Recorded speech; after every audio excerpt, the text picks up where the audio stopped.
Bismillahirrahmanirrahim. Alhamdulillahi Rabbil Alamin. Wassalatu wassalamu ala sayyidil awwalin wal akhirin, Sayyidina wa maulana Muhammadin wa ala alihi wa sahbihi ajma'in. Wa ba'du. Allahumma inna nastahdika li arsyadi amrina wa zidna ilman yanfa'una. Qala al-imam al-haddad rahimahullahu ta'ala wa nafa'ana bihi wa bi barakati ulumihi wa ghafara lahu wa li masyayikhihi wa li masyayikhina amin. Wa qala al-Hasan al-Basri, dan berkata oleh Imam Hasan al-Basri rahimahullah, kullu salatin la yahduru fiha al-qalbu fahiya ila al-uqubati asra'un. Adapun tiap-tiap salat yang tidak hadir di dalam salat itu oleh hati, maka salat itu kepada siksaan itu lebih cepat dibanding dapat ganjaran. Wa syaitanu la'anahullahu harisun ala an yasghala al-mu'mina inda salati. Setan itu amat sangat rakus, beringin sekali atas bahwa menyibukkan oleh setan akan orang mukmin ketika solatnya,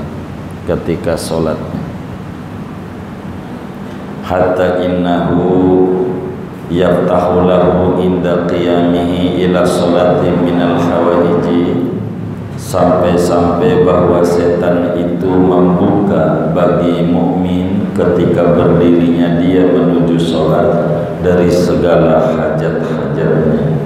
Wa yudzakiruhu asya'a minal umuri allati tahimmuhu fi dunyahu lam takun lahu qabla sholati ala bal, dan mengingatkan oleh setan akan orang mukmin akan beberapa perkara daripada perkara-perkara yang menyusahkan akan mukmin pada dunianya, yang sebelumnya tidak ada bagi mukmin sebelum salat di atas pikirannya. Wa qasdul la'ini bidzalika an yazghalahu fi salatihi 'anil iqbali 'ala Allah. Adapun tujuan setan dengan demikian itu bahwa menyibukkan oleh setan akan si mukmin pada salatnya daripada menghadap kepada Allah wal khuduri ma'ahu fiha, dan hadir hati bersama Allah di dalam salat. Wa idza lam yahsul lahu dzalika fatahul iqbalu min Allah wa rubbama kharaja min salatihi ma'zuran. Apabila tidak hasil baginya oleh yang demikian itu, maka luput akan si mukmin oleh menghadap kepada Allah, dan terkadang keluar dia dari salatnya padahal berdosa. Walidzalika istahabbal ulama rahimahumullah al-musalli an yaqra'a inda iradati dukhul fi shalat qul a'udzu birabbin nas. Karena itu menganjurkan para ulama rahimahumullah akan orang yang sholat bahwa ia membaca ketika menghendaki masuk pada sholat akan surat Qul a'udzu birabbin nas, tahassunan karena menjaga diri minasyaitonir rajim, daripada setan yang terkutuk. Wallahu a'lamu bishawab. Saudara sekalian yang mulia, malam hari ini kita masih berbicara syarat-syarat batin solat. Syarat solat ada dua, seperti yang lalu dijelaskan. Ada syarat aspek lahir, ada syarat aspek batin. Begitu kalau nyatet, betul enggak? Iya, ini lanjutannya. Seorang tabi'in besar namanya Imam Hasan al-Basri Hasan Al-Basri mengaji kepada guru yang pangkatnya sahabat Nabi 700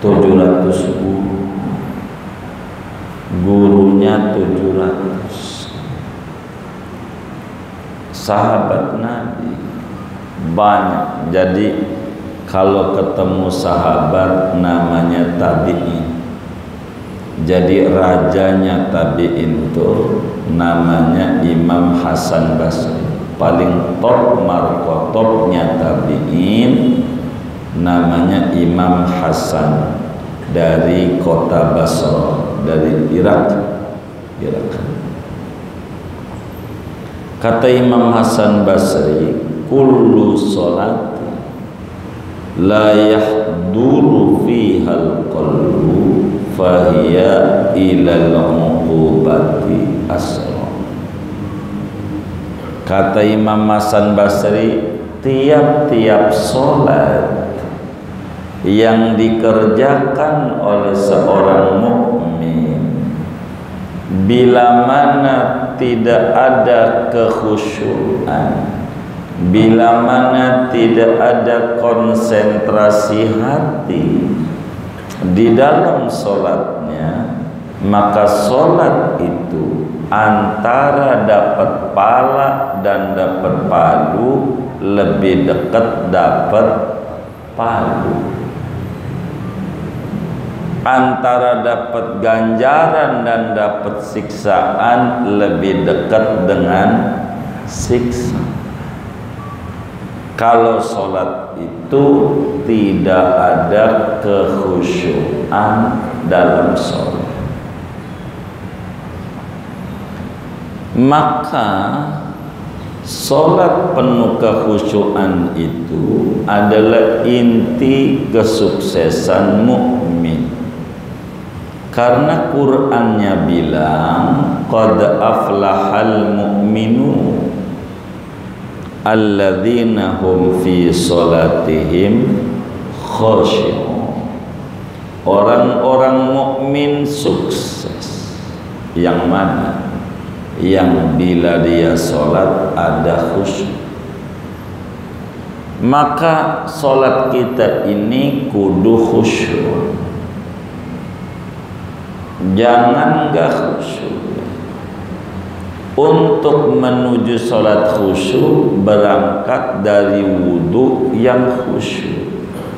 Sunnah-sunnah wudhu tuh yang ada 70 dikerjakan oleh kita, karena itu bakal mengantarkan menuju kekhusyuan dalam sholat. Wudhu tuh kalau namanya pilpres pendaftaran, kalau belum daftar jangan girang dulu, belum tentu juga lolos. Kan begitu, bener nggak? Iya, kalau belum wudhu gimana kita mau sholat? Begitu. Jadi wudhu ini harus rapi,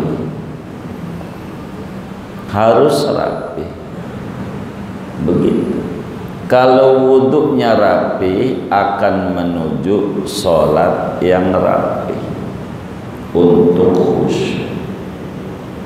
Betapa Imam Hasan Basri menyampaikan hadis, tiap-tiap sholat yang hatinya kemana-mana ketika sholat itu antara dapat pala sama dapat palu lebih dekat dapat palu.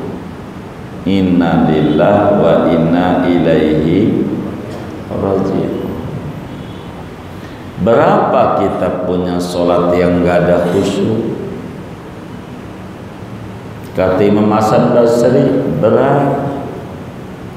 Ini adalah perintah Allah yang paling agung, sholat. Maka kita harus berupaya menuju sholat khusyuk. Nabi bilang sholli sholata muwaddi'. Kata Nabi, Anda sholatlah seperti sholatnya orang yang pamitan, orang yang terakhir. Setiap kita ngerjakan sholat, pasang di hati, jangan-jangan sholat ini adalah sholat terakhir saya. Begitu. Jangan-jangan enggak ngalamin sholat lagi. Sehingga karena terakhir, jangan ugal-ugalan, biar dikenang. Kalau kita jadi presiden nih, mau terakhir, kita ugal-ugalan, begitu, cawe-cawe lah, ya dicela sama rakyatnya. Kalau mau terakhir tuh yang bagus, biar husnul khatimah. Namanya terakhir, begitu, biar dikenang enak, begitu, enak. Jangan sampai berhentinya diucapin alhamdulillah oleh masyarakatnya. Alhamdulillah, jangan disedihi, ya Allah berhenti, pengen terus padahal begitu. Nah, kita sholat begitu. Kita minta sama Allah supaya sholat kita ini jangan yang terakhir. Anggap sholat kita ini sholat yang terakhir, sehingga maksimal di dalam mengerjakan sholat kita, karena sholat terakhir. Kata Imam Haddad, setan itu berusaha amat sangat keras untuk mengganggu orang mukmin kalau sholat. Ngeganggu orang yang di masjid sama yang di pasar. Di pasar tuh nggak ada setan, nggak ada. Jangan dikata di pasar ada setan, kagak ada. Di pasar tuh orang ada setan. Setanmu yang paling banyak di masjid. Setan. Pasar nggak ada. Begitu. Ketika anak buah setan mau ke pasar, mau kemana? Gua menggoda orang pasar, nggak usah. Orang kagak digoda aja udah tergoda, nggak usah. Ono yang di masjid, no, begitu. Jadi paling banyak orang di masjid, di masjidnya yang paling banyak diganggu tuh yang lagi sholat. Begitu kata Imam Haddad. Lagi sholat tuh banyak, sampai kata Imam Haddad, itu kalau mukmin sholat itu bakal dibuka oleh setan ketika Allahu Akbar segala kebutuhan dia, segala yang puyeng dia sebelum sholat orang ketemu, pas lagi sholat mau ketemu. Ada orang dompetnya nyelip, dompetnya mana isinya surat-surat berharga, banyak ATM segala macam di dompetnya. Karena dia nyari bingung setengah mati, datang sama kiai minta petunjuk. Kiai, saya datang nih, saya punya kesusahan. Kata kiai, apa kesusahanmu? Moga saya bisa bantu. Kata tuh orang, saya dompetnya nyelip dari pagi nih, saya cari nggak ketemu, sampai sore puyeng. Berilah saya amalan yang ringan, yang saya bisa, jangan yang susah-susah, agar supaya dompet saya tuh ketemu. Sama kiai, ya udah, kamu kuliah hafal, kalau kuliah surat langganan hafal buat kulhu, apalagi kalau kulhu. Ya udah, lo sholat malam ini 100 rakaat. 100 rakaat, 2 rakaat salam, 2 rakaat salam. Bacanya rakaat 1 kuliah, yang kedua kulhu. Kerjakan nih 100 ya. Kata kiai begitu. Kata dia, baik kiai, makasih. Pulang. Dia sholat hajat biar dompetnya ketemu. Maka saudara 2 rakaat salam, bangun lagi 2 rakaat salam, bangun lagi 2 rakaat salam, bangun lagi 2 rakaat salam, bangun lagi 2 rakaat salam, bangun lagi. Pas 10 rakaat, setan tuh dari tadi liatin, nih orang, kata setan, kalau didiemin ganjarannya banyak banget. Dia sholat 100 rakaat, banyak ganjarannya kalau didiemin. Gua bilangin juga nih. Maka pas sudah 10 rakaat, kata setan, di bawah kasur. Kata setan, di mana? Bawah kasur.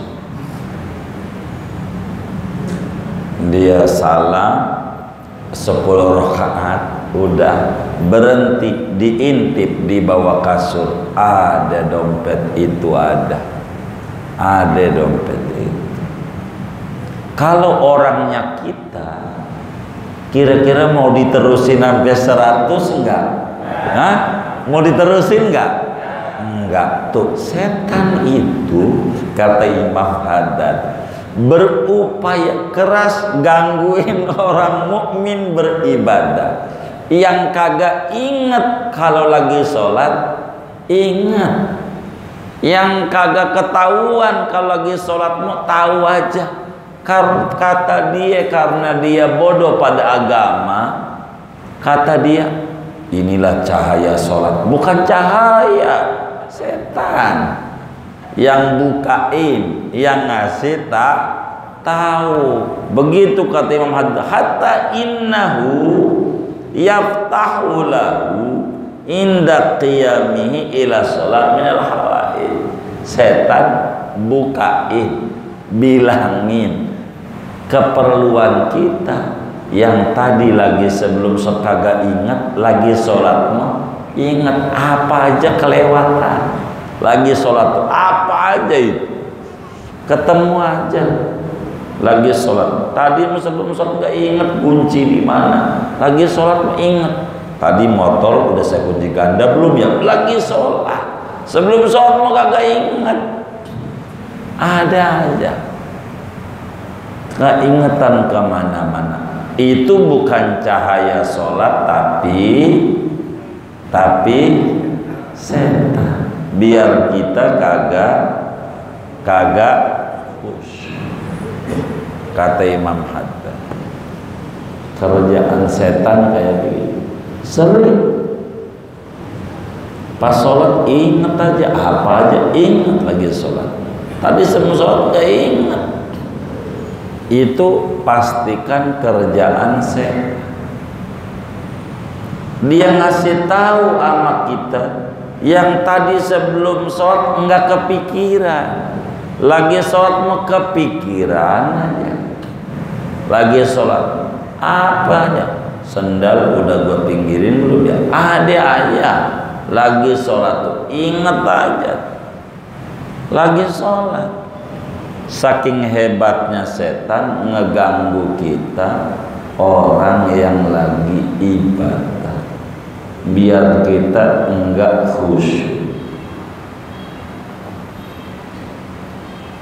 Karena khusyuk adalah syarat batin daripada syarat-syarat sholat.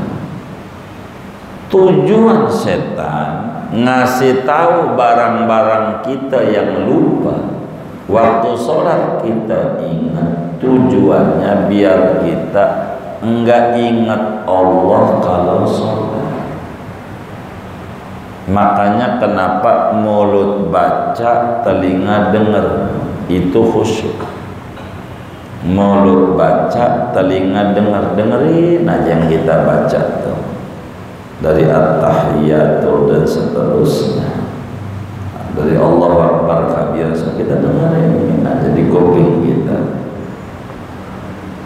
di kuping kita.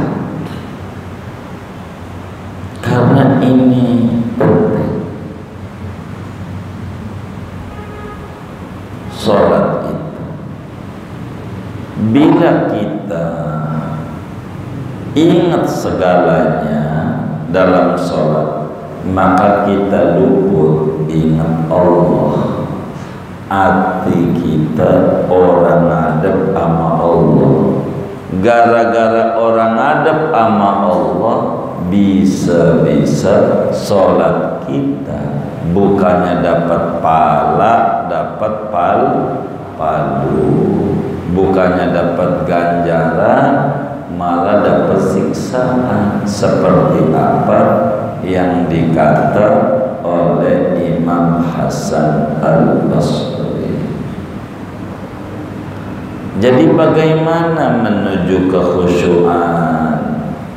Ya, kita harus sholat sebagai sholat orang yang terakhir. Jadikan sholat kita adalah sholat yang terakhir. Jadi sehingga maksimal di dalam kita mengerjakan sholat. Ini adalah hal yang paling penting kalau kita sholat. Betapa Imam Ghazali di dalam kitabnya Ihya Ulumuddin menyatakan, kam min musallin lam yashrabil khamra wa huwa la yadri madza yaqulu lisan. Banyak orang yang sholat minum arak mekagak, tapi sholatnya kayak orang mabuk. Yang dibaca oleh mulut orang ngerti apa yang dibaca itu. Maka kita pelan-pelan belajar untuk mentadabburi bacaan-bacaan sholat, agar supaya sholat betul-betul ingat kebesaran Allah, ingat keagungan Allah, sehingga sholatnya menarik, sholatnya bagus. Ini yang paling penting buat kita bersama. Karena kata Nabi, la yuqtabu lirrajuli min sholatihi ma saha'an. Kagak diberi ganjaran seseorang dari sholat yang dikerjakannya yang hatinya melek, hatinya lupa, kagak ingat. Ini enggak dikasih ganjaran. Makanya kita disuruh sholat berjamaah. Kalau berjamaah tuh kalau kita enggak khusyuk, imam khusyuk, ketarik. Imam enggak khusyuk, makmum ada yang khusyuk, ketarik.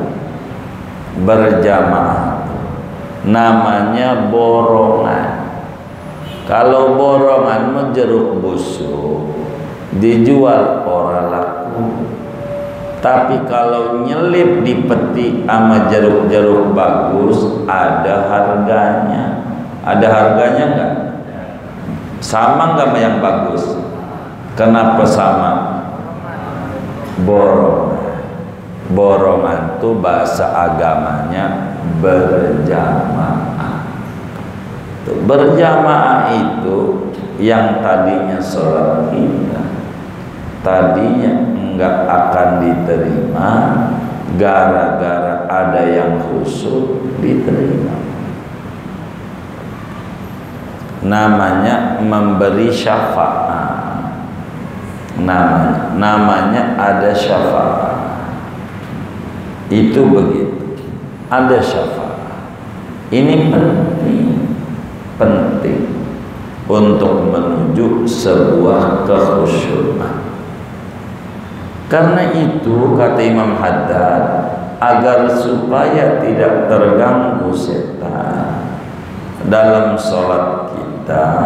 Sebelum sholat tuh banyak bacaan-bacaan yang harus dibaca.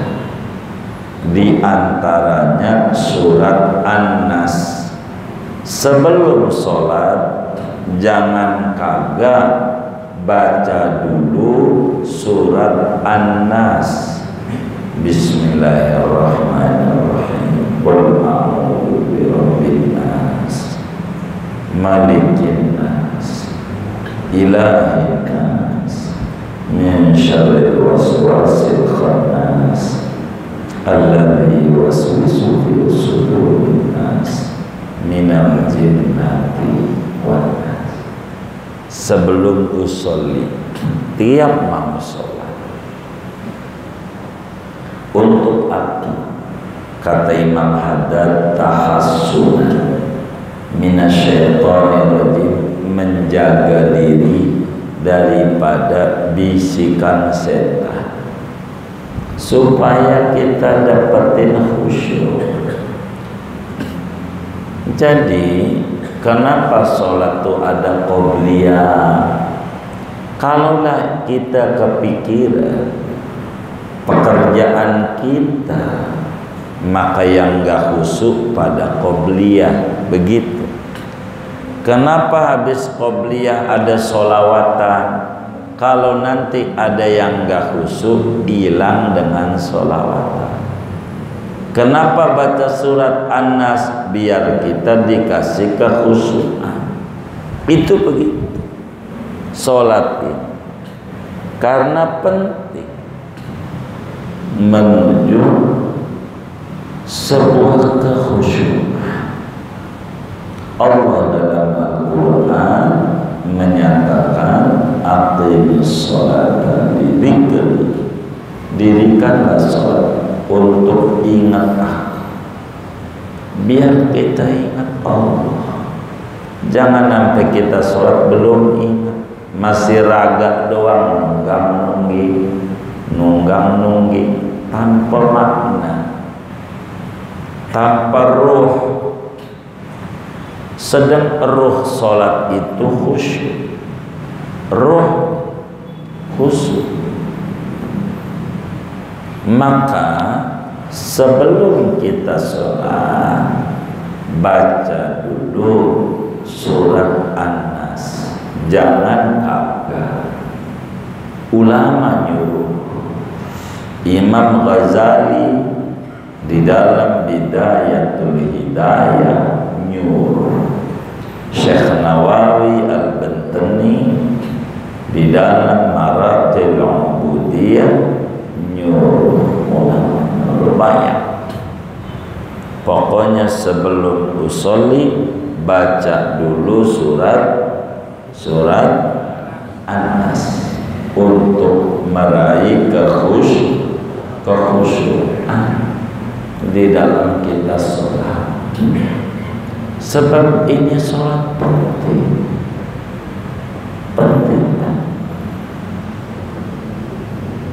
Kalau kita udah dapetin khusyuk, sholat kita sekalian dah surga. Asal khusyuk. Kenapa kita ini masih diberi panjang umur oleh Allah? Karena jangan-jangan sholat kita belum klik, belum ketemu khusyuk. Jadi Allah tunggu kita biar kita sholat sampai dapetin khusyuk. Kalau udah khusyuk, udah surga, udah paling enak hidupnya. Kalau sholat tuh mendapatkan kekhusyukan, ini penting. Khusyuk. Kalau khusyuk, sholat kita bakal bilang kepada kita, hafidhakallah kama hafidhani.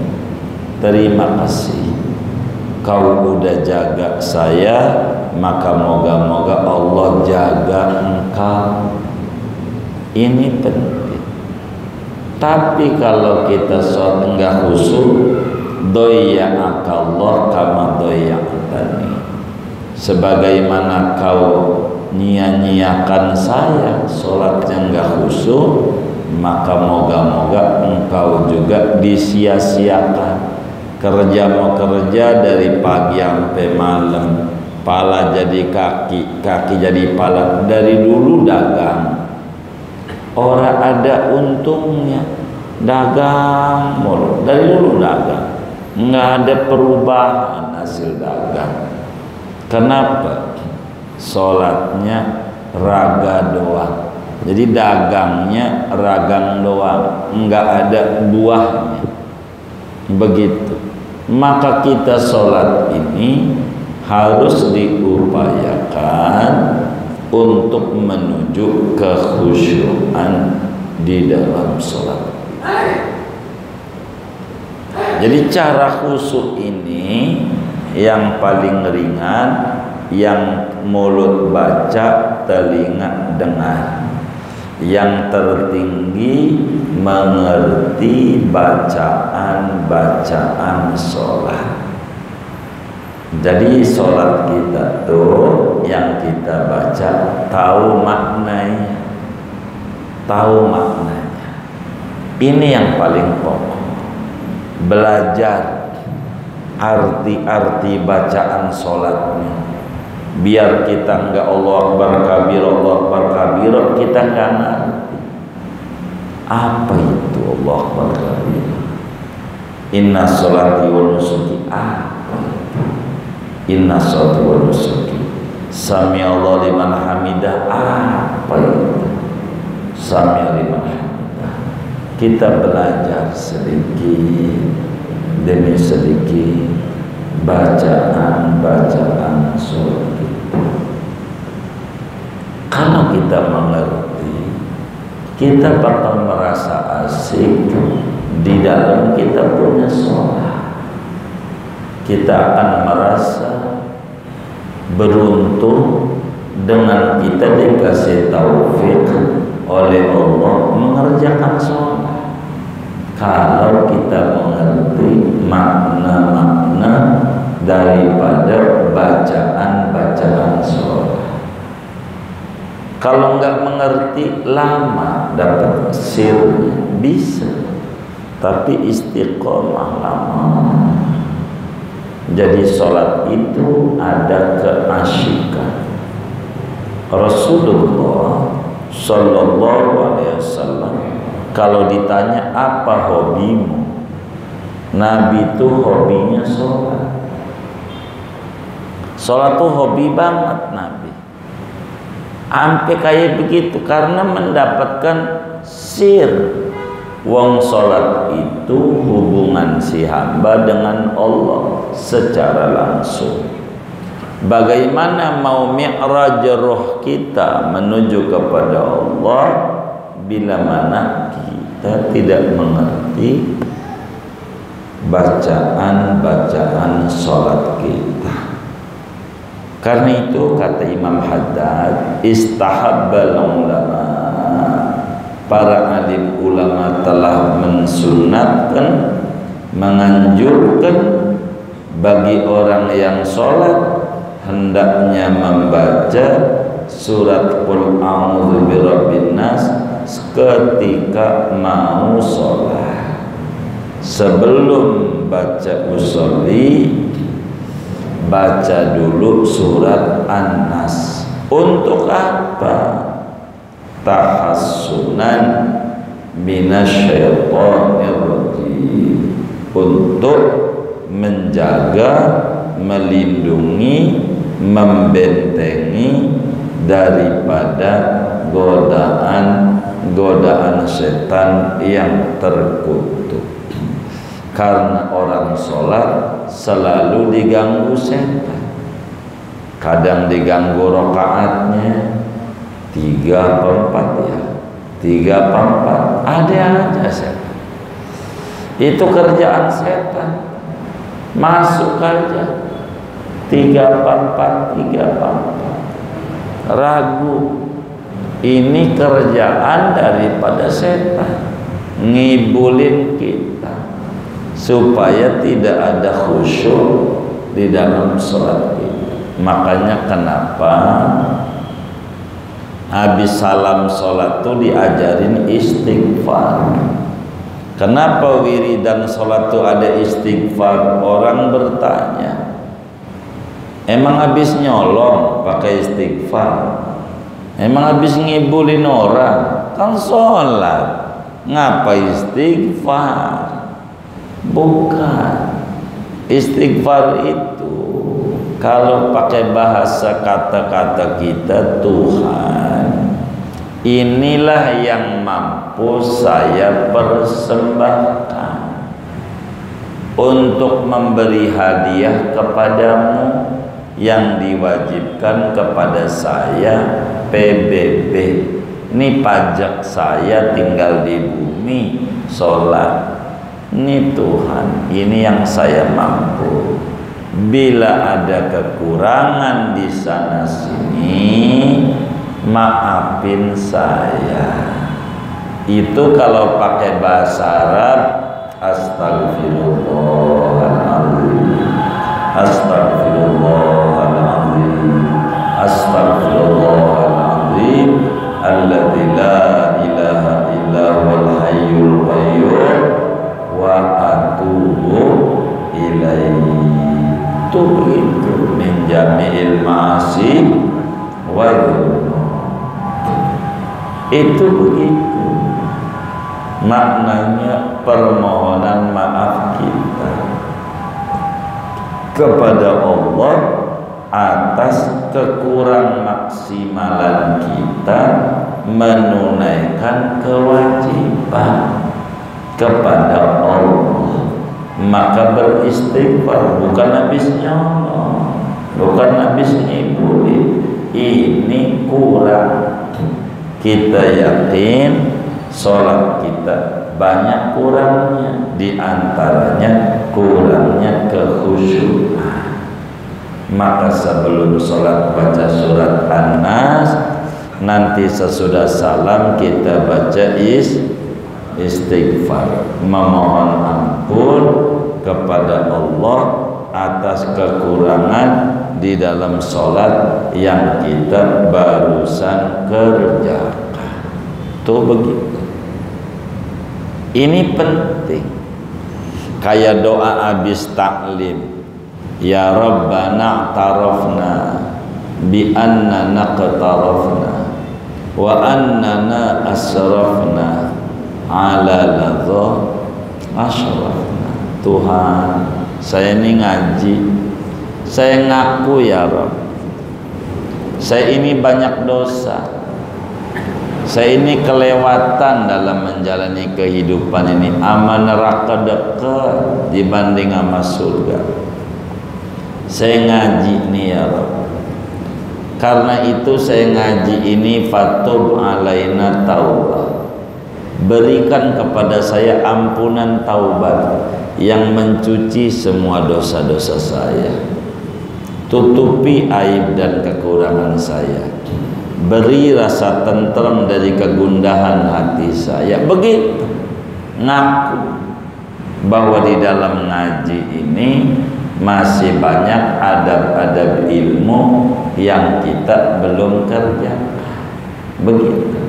Maka doa habis taklim, ya Rabbana tarafna, begitu, dan minta biar qabul hajat-hajat kita. Makanya bil Mustafa Rasuli nahdha bi kulli suli, dengan kehebatan Nabi Muhammad seorang Rasul yang terpilih, kami memperoleh seluruh yang kami minta. Dengan ngaji ini biar qabul hajat-hajat saya. Begitu.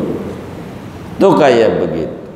Ini namanya i'tiraf, pengakuan, kesadaran kepada Allah bahwa sholat kita belum rapi. Kalau doa habis ngaji, kesadaran, pengakuan bahwa ngaji kita masih kurang dalam adab-adab keilmuan. Inilah yang paling pokok daripada ibadah kita. Singkatnya, mari kita berupaya menuju sholat khusyuk. Moga-moga Allah tidak wafatkan kita sebelum kita merasakan kenikmatan sholat, sebelum kita merasakan kelezatan ibadah sholat, sebelum kita merasakan kekhusyuan penuh takzim dalam sholat kita kepada Allah Subhanahu wa ta'ala. Amin ya rabbal alamin. Segini aja buat tanya jawab. Ada yang ditanya mungkin dari materi ini atau di luarnya, sebelum doa dipersilahkan. Wallahu a'lam. Baik.